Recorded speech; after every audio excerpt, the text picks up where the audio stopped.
Get your swag on.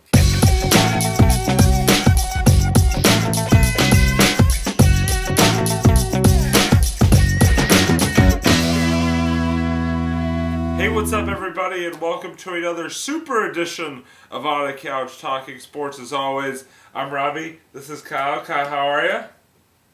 Your mama's so dumb, she brought a spoon to the Super Bowl. Very nice. That wasn't awkward at all. It was awkward. Maybe I should have just done the whole snap my fingers in a Z formation type of thing. Should have just done the full way, but that's okay. I'll do it next time.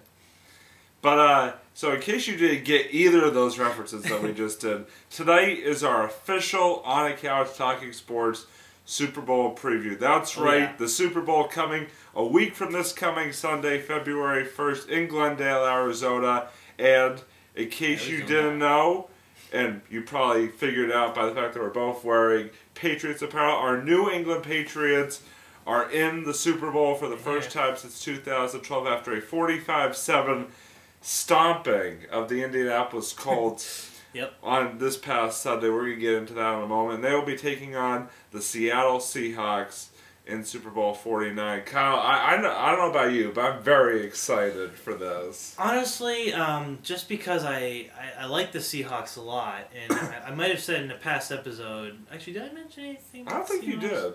Maybe I didn't, but I don't think you did. I've always been actually a huge fan of the Seahawks. If it's not the Patriots, I'm actually rooting for the Seahawks, to be honest. So it's kind of nice to see both teams up. Like Russell Wilson with the season he's had this year. I mean, my God, Russell Wilson versus Tom Brady. What a hell of a matchup, you know. Yeah, chance to dethrone the defending Super Bowl champions too for the Pats. Yeah, it's going to be exciting. Well, we're going to get into it, but before we do, we wanted to sort of take a look back at this past Sunday at the two conference championship games, the AFC championship game, obviously between the Indianapolis Colts and our New England Patriots, and then the NFC championship game between the Green Bay Packers and the Seattle Seahawks. We'll start with the game that, for most of us, meant the most, the Patriots and the Colts. Oh, yeah. Like I said, a 45-7 victory for the Patriots over the Colts. I mean, Kyle, what more can we say about this game? It was just absolute smashing. It was a blowout. That's what it was. It was basically just a blowout. I mean, you know, at first, I mean, people were on their toes, but you know, I think once really the Pats even early on, I think, especially by the second quarter, I think people were already kind of assuming like, okay, yeah, the Patriots are definitely going to win this one. Just because, oh my God, they just kicked so much butt that game. Yeah. Garrett Blount, 3 touchdown runs. Yeah. They definitely had a big game for the Patriots, and really, the Colts just couldn't stop them, plain and simple. No, the Patriots, I'll tell you, the Patriots brought their air game, and they didn't stop. They didn't stop once. No. I mean, maybe a little shaky here, a couple times here and there, but honestly, like, I think for the most part, I can't even say consistently, right? Consistently throughout the game, they were pretty, they dominated. Yeah. You could say that the Colts ran out of luck. Oh! In the game on Sunday. Knee slapper right there. Sorry, I had to do it. Had to do it. One time. There you go. So, I mean, that game, again, pretty self-explanatory. Yeah. We're going to get a little bit more into that game in a minute here. But first I want to go to probably the more exciting game of the day. Yeah. The Seattle Seahawks and the Green Bay Packers. The Packers were up as much as 19-0 in this game. We're actually up 19-7 with like 3 or 4 minutes remaining. And then the Seahawks, with 2 touchdowns in the final couple of minutes, took a 22-19 lead briefly. Packers come back with a field goal to send that game into overtime, but then the Seahawks got the ball to start overtime, go down and score a touchdown to advance to their second straight Super Bowl. And Kyle, I know you were following that game as well, and yes. It was definitely it didn't for a while. It looked like the Seahawks were going to sort of run away with it, but the Packers were going to run away with it, but the Seahawks, you gotta give them credit. They stepped up when they needed to and got it done. They did. I mean, honestly, I have so much respect for that team, especially because when they seem like they're the type of team that when they're down, even when they're down, when it looks like literally all hope is lost, and they're literally in such a tight spot, they literally just play like consistently really like they play their A game like the entire game, and they don't let the scoreboard determine how they play. That's what I like about them. They just keep going. They fall down, they get right back up, and they keep fighting. You know, and that's what they did during that last quarter, and that really made the difference. And it was an unbelievable game. It really was. And I think it's safe to say that a lot of people a good amount of people thought that the Packers were going to be going against the Pats. I remember even talking to some people about a month ago. A lot of people, that was the big prediction. A lot of people thought, hey, it's going to be a Packers versus Pats type of Super Bowl. But, I mean, the Seahawks, my God, they just, wow. Defending champs for a reason. Yeah, seriously. And you know, my big takeaway from that game was even though Russell Wilson really didn't play the best game, at least for the first 3 quarters or so, was really struggling, to find the open receivers and, was having a tough game. Yeah. He didn't get down at all. He made the plays when he had to. I think that's the most impressive thing about him as a quarterback is the fact that he just, even when he's not playing that well, could still make things happen, still help the team pull out a victory. So, no, it was very impressive to watch, definitely. Well, that's the thing about football. It's one of those sports where even at the very last few minutes, as you saw, I mean, the tide can change so quickly. It's just, I mean, and you're right, Russell Wilson, he didn't let any of that, the fact that they were losing pretty bad for a while, he didn't let that get him down. He just kept playing. He's like, nope, I'm gonna push right through the finish line, and he sure as hell did. One last thing I will say on this game is that I do feel kind of bad for the Packers guy that missed the onside kick that gave the Seahawks the ball with a chance to win that. Yeah. With a chance to win that game. I mean, if he had fielded that, he had the ball. I mean, he had a chance to catch it. The ball hit off his helmet, and the Seahawks recovered. If he fielded that, the Packers basically would have won the game. So definitely, I do feel bad for him. That's a tough spot to be in. Oof, yeah. This season, I bet he's probably not feeling that great about it. That's true. But so again, Pats and Seahawks, Super Bowl 49 in Glendale this Sunday. We're gonna make our picks in just a minute here, but first we have to talk about the elephant in the room, deflategate. For those of you who don't know, there were accusations made against the Patriots that their balls were underinflated in the Super Bowl. There was the NFL, first of all, has not, as of the time we're filming this, has not released its official findings yet. There is a report out that apparently 11 of the 12 balls that the Patriots used in the first half, I'll get to that in just a second, in the first half were under the sort of minimum weight that they're supposed to be. First of all, 11 out of 12 is kind of a random number. Why would you only... it just doesn't make any sense. Also, how did the officials miss it is another question I have. There's just a whole bunch of things that are wrong with that statement. And it's just, and the thing is, that they blame the Patriots for doing something like that, but the thing is, don't they use the same football, like, both sides? No, actually, both teams use their different footballs. Both teams deploy their own footballs offensively. So, no, that was... that was a misconception that some people had early on, but no, both teams use different footballs. But the one thing I will say is that, and I was mentioning this to you earlier off camera, is that they actually switched the balls in the second half. Because I think they sort of discovered that there might be an issue. So they actually replaced the balls with 12 new balls that were, that met the requirements. And the Patriots actually scored more points in the second half than they did in the first half. So it's just kind of a moot point. Like... To your point, you're right. I think the thing about it is that, like, it's only a real story because it feels like it's only a real story because of the Patriots. There have been other quarterbacks that have come out and said that they have manipulated the footballs so it makes it easy to their liking, so to speak. I think it's because the NFL hasn't done anything.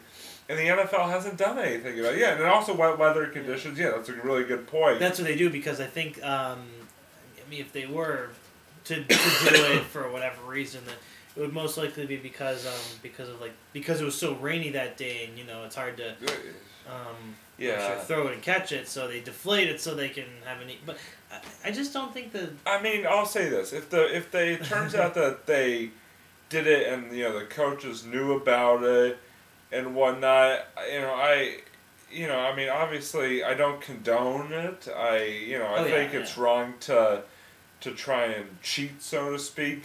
But at the same time, like I said, other teams have done it and it hasn't been a big issue. The Patriots do it and it's like this big thing. There was the quarterback. I'll give you a perfect example. The quarterback. He's now retired, but Brad Johnson, who was a quarterback for the Tampa Bay Buccaneers when they won the Super Bowl, I think it was about 12, 13 years ago against the Oakland Raiders. He came out recently and said that he paid somebody to deflate the football so it'd be easier for him to grip in the Super Bowl. And it wasn't even a story till right now, till he said it. No, there were no issue with it. And when the Patriots do it, it's some big thing. So I think it's just the haters are gonna hate, basically, is the exactly. big thing. I think it's just because so many people. I just think a lot of people arguably hate the Patriots. Yeah. Because no, absolutely. Outside New England, everybody loves to hate the Patriots. Yeah, they're a love to hate team, definitely, because they're always so good. You know, I mean, but. Essentially, yeah, pretty much. I just hope that this doesn't take away from the Patriots' focus heading into the Super Bowl. It's just like I hope that they can just sort of focus on the game, not let this become a distraction. I think it'll make it even sweeter when they go out there and hopefully get the job done against the Seahawks. So speaking of that, now we're going to make our official predictions for the game. We're going to put ourselves on the line here. But first, before I do that, I do want to thank everybody that voted in our poll that we posted on our Facebook page. We had 6 votes, which is better than other polls we posted. And by a 5-1 margin, the Patriots did win the poll, which is not that surprising. Hey, if anybody from Seattle, if you wanna chime in here on our Facebook page, you could be right ahead. But so now, thank you to everybody that posted that voted. So now we like doing these events, so we'll definitely do some more in the future. Get some more polls for some big games and stuff like that. Yeah. So keep an eye out. So anyway, now it's time for the moment you've all been waiting for, even though you didn't know this was happening. But anyway, it's time for our predictions. So Kyle, I'm going to start with you. What is your official prediction for Super Bowl 49? That's actually that's a very good one, because I want to say Patriots, but after seeing that last game with the Seahawks versus the Packers, and the Packers are a very good team. Now they're a team I like to hate personally, the Packers. Yeah, I know you were saying you don't like them. I don't know. I really don't care for them. I don't really hate them because I'm not a huge football watcher, so I'm not like a huge hater or anything. But I just never really cared for them. Hater, hate is gonna hate. Yeah, exactly. So I don't personally. I don't know. It's a very tough prediction. I would probably say Patriots, but. I honestly wouldn't be surprised as well if the Seahawks pull a fast one in there too. I mean, they really seem to be a very adverse team. I think that's one of the main words I'd like to associate with. They're very adverse. However tough the condition is, they just pull right through. They play as hard as they can, no matter what's going on, whether they're winning or losing. So I gotta have a lot of respect for that. And plus, one of the reasons why I do actually like the Seahawks. I don't know if I shared this before, but actually my dad was a pretty good friend of Russell Wilson's dad. He actually knew him. Really? Wow. Yeah, kind of back then when before his dad passed away. Really? That's cool. Yeah. So did your dad ever meet Russell Wilson, or? I forget. I'll have to ask him. He might have met him maybe when he was pretty young, but I think they knew each other when they were in college. I think that's what it was. So nice. Yeah. That's a pretty good connection to have right there. Yeah. So actually, honestly, it's kind of like my dad would say if because he has a lot of respect for the Wilson family. He honestly, if the Seahawks beat the Pats, it won't be the worst thing. I'd it's much kind rather, of a win-win. Yeah, so for him and for me in a way too. I would not be that angry. I wouldn't be angry at all actually if the Seahawks beat the Pats because they're both. I'll be very angry. I'll be angry enough for the two of us, so it's okay. There you go. But yeah, I think they're both great teams, and I'm just gonna watch it. I just want to watch it for a good game. That's really what I'm gonna look at the Super Bowl as. So fair enough. Yeah. All right. Listen. First of all, I agree with you. I think this could be a great game. Obviously, the Seahawks. I do have a lot of respect for them. They are the defending champs for a reason, and they show it week in, week out. They even, they struggled to start the year, but really bounced back, and now find themselves with the possibility to win a second straight Super Bowl. That being said, I can't sugarcoat it. I'm going with the Pats. I'm going 34-30. Pats get the job done. I think Rob Gronkowski, this is the first Super Bowl he's played that he's been 100% healthy. I think he has a big game. I think the Pats use this whole deflategate actually to their advantage, get themselves more amped up for this game. I think they get the job done. 34-30, calling it right here, right now, on the air. But again, like you said, I think it's going to be a great game, and it could go either way. So I'm really looking forward to it. That being said, now that we've made our predictions, now it's time to move on to the end part of our show, our monologues. I'm going to start with mine. Mine's very short. 4 words to quote the best football, I don't care what anybody else says, the best coach in the NFL today, Bill Belichick. We're on to Seattle. That's all. Go ahead. Nice. Go Pats. You know what? I really don't have anything much to say today, so I'm just going to say go Pats, go Seahawks. I'm just excited for a hell of a game. That's all I got to say too. So. Absolutely. Represent. Yeah, way to not pick sides at all, though. I know, right? Well, I mean, I'm edging a little more towards Patriots, but I hope it's so. sort of like I'm edging more towards Patriots, but at the same time I wouldn't be surprised though if the Seahawks I hear you on that. won. But it's gonna be a good game, like we said. Yeah. All right. Well, thank you for watching our official On a Couch Talking Sports Super Bowl preview. Hope you all enjoyed the game, wherever you are, wherever you're watching. If you're even there. If you are, I'm very jealous of you. So, for Kyle, I'm Robbie, signing off here for another edition of On a Couch Talking Sports. We'll see you next time.